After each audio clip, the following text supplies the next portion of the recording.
एक समय का राज्य था जहां एक समृद्ध और बुद्धिमान राजा राज कर रहा था। इसी राज्य में एक धनी सेठ भी रहता था जिसका नाम विजय था। सेठ विजय सामाजिक तौर पर प्रतिबद्ध और उदार व्यक्ति था। राजा को साम्राज्य का उचित प्रबंधन करना था, जबकि सेठ विजय धार्मिक और सांस्कृतिक कार्यों में रुचि रखने वाला व्यक्ति था। एक दिन राज्य में यह खबर फैली कि गौतम बुद्ध वहां आए हुए हैं और सत्संग देंगे। राजा ने इस अवसर का लाभ उठाने का फैसला किया और सेठ विजय को भी सत्संग में शामिल होने के लिए बुलाया। गौतम बुद्ध ने सत्संग में समाज को धार्मिक मार्ग पर चलने की प्रेरणा दी। राजा ने अपने राज्य के लोगों को सत्संग में शामिल होने की अनुमति दी और खुद भी वहां गया। सत्संग में बुद्ध ने संवेदनशीलता, दया और शांति के महत्व पर बात की। उन्होंने बताया कि समाज को सहायता और प्रेम में रहकर ही सच्ची प्रगति होती है। राजा ने बुद्ध की बातों को ध्यान से सुना और उनके विचारों में रुचि ली। उनके उपदेशों से प्रभावित होकर राजा ने अपने राज्य में धार्मिक सुख शांति और संवेदनशील व्यवहार को बढ़ावा देने का निश्चय किया। सेठ विजय भी सत्संग में उपस्थित था और उन्होंने अपने धार्मिक ज्ञान और संपत्ति का समाज पर कैसे व्यवहार करना चाहिए उस पर गौर किया।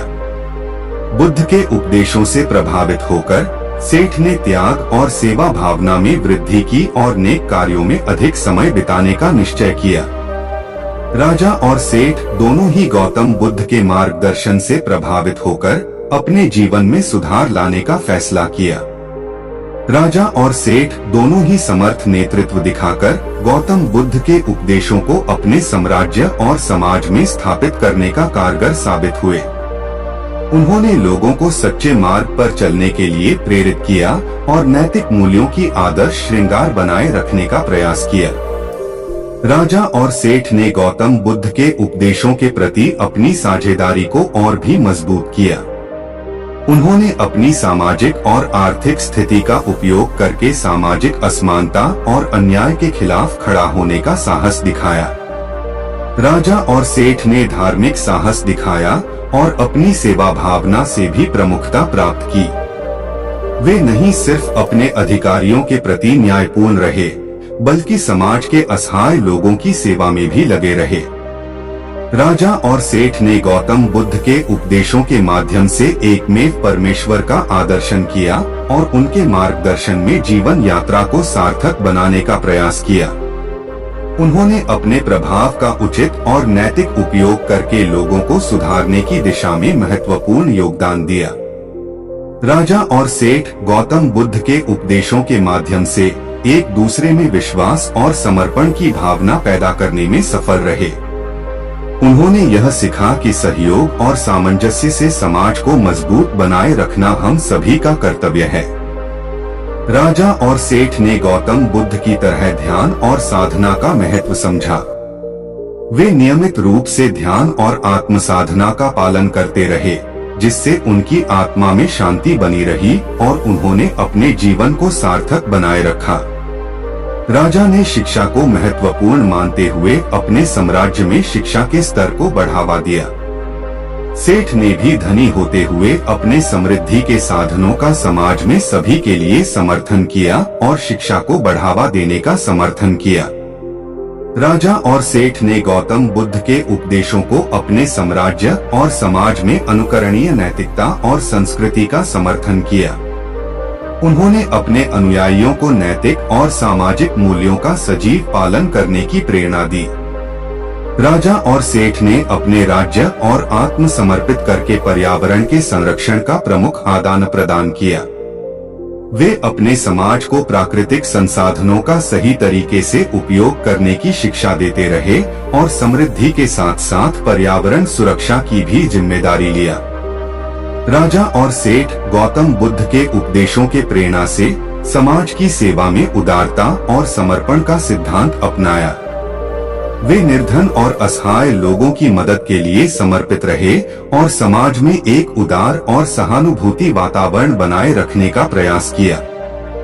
राजा और सेठ ने समाज में सहयोग और समृद्धि की भावना को मौजूदा रूप से बनाए रखा।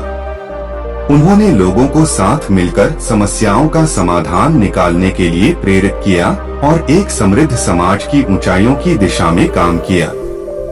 राजा और सेठ ने विभिन्न धर्मों के अनुयायियों के बीच एकता की स्थापना के लिए काम किया। उन्होंने विभिन्न संप्रदायों और धर्मों के लोगों को समाहित करके सामाजिक एकता का समर्थन किया और एक समृद्ध और सहानुभूतिपूर्ण समाज का मॉडल स्थापित किया। राजा ने गौतम बुद्ध की तरह यात्रा का महत्व समझते हुए समय समय पर अपने राज्य के विभिन्न क्षेत्रों में यात्रा की और लोगों को धार्मिकता और सद्भावन के मार्ग पर चलने के लिए प्रेरित किया। सेठ ने भी अपने ध्यान और साधना के माध्यम से योगी जीवन की ओर प्रवृत्ति दिखाई और लोगों को साधुत्व के महत्व को समझाने का प्रयास किया। राजा और सेठ ने अपने राज्य को सृष्टि के साथी के रूप में देखा और उसका सही तरीके से संरक्षण करने का प्रयास किया। उन्होंने प्राकृतिक संसाधनों का सही तरीके से उपयोग करने का समर्थन किया और आत्मनिर्भरता की दिशा में अग्रणी भूमिका निभाई। राजा और सेठ गौतम बुद्ध के उपदेशों को अपनाकर आत्मनिरीक्षण और स्वानुभूति के माध्यम से अपने अंतरात्मा को समझने का मार्ग प्रशिक्षित किया। वे नियमित रूप से अपने मन की शांति के लिए ध्यान और योग का अभ्यास करते रहे और जीवन को एक नए दृष्टिकोण से देखने की कला सीखी। राजा और सेठ ने अपने कार्यों को भगवान के साथ समर्पित करने का सिद्धांत अपनाया। वे नियमित रूप से नेतृत्व और सेवा का कार्य करते रहे, लेकिन उन्होंने इसे सिर्फ लोगों की सेवा में ही नहीं बल्कि ईश्वर की सेवा में भी देखा। राजा और सेठ ने शिक्षा को महत्वपूर्ण मानते हुए अपने राज्यों में शिक्षा को प्रोत्साहित किया। उन्होंने नहीं सिर्फ विद्यार्थियों को शिक्षा का अधिकार प्रदान किया, बल्कि उच्च शिक्षा और विशेषज्ञता की प्रमोशन के लिए भी प्रयास किया। राजा और सेठ ने साहित्य, कला और सांस्कृतिक क्षेत्रों को समर्थन दिया। उन्होंने कला को सामाजिक समर्थन का हिस्सा बनाए रखा और साहित्यिक गतिविधियों को प्रोत्साहित किया ताकि समृद्धि और विकास में योगदान हो सके। राजा और सेठ ने अपने समर्थन और सेवा के माध्यम से समाज में योगदान किया। वे नहीं सिर्फ अपने समाज के लोगों के लिए बल्कि प्राचीन साहित्य, धरोहर और सांस्कृतिक एरिया के लिए भी समर्थन प्रदान